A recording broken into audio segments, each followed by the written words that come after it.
A priori, la troisième tentative du Maroc pour abriter le grand rendez-vous planétaire du football va connaître le même sort que lui ont réservé João Havelange et Joseph Sepp Blatter, ex-président de la FIFA.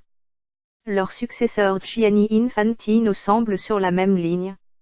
Il a procédé au changement de quelques critères de sélection des dossiers de candidature, à 2 jours du dernier délai de dépôt des dossiers.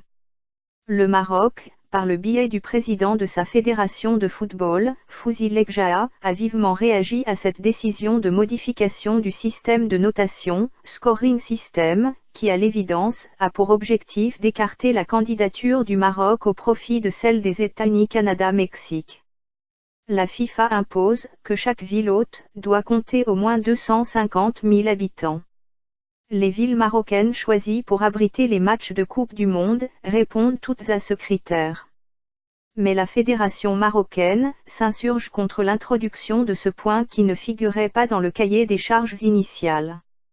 Le second point introduit est celui qui fait obligation à chaque ville hôte de posséder une capacité aéroportuaire minimale de 60 millions de passagers par an. Le troisième point est que la distance maximale entre l'aéroport et la ville ne doit pas dépasser les 90 minutes.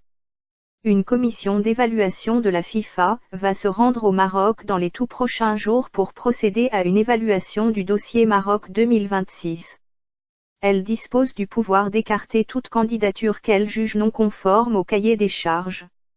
Le Maroc a toutes les raisons de penser que par cette manœuvre, la FIFA cherche à l'écarter de la course à l'organisation de la Coupe du Monde 2026. En fait, la FIFA a déjà choisi qui organisera la Coupe du Monde 2026, et depuis longtemps.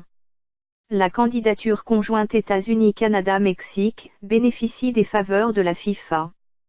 Cette dernière a accordé les droits de retransmission de la Coupe du Monde 2026 à un tarif qui défie toute logique. Tout simplement pour gagner la sympathie des Américains, très fâchés contre la FIFA, après le vote pour la Coupe du Monde 2022. La FIFA, étant une institution qui brasse des milliards de dollars et qui fait de la politique, contrairement à ce que stipulent ses statuts, elle ne perd jamais le nord lorsqu'il s'agit de business.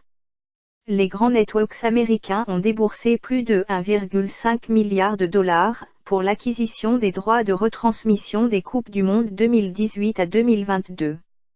Les États-Unis sont le premier client de la FIFA en matière d'achat des droits de retransmission et de publicité qui représentent plus de 90% des ressources qui font tourner la grande maison de verre.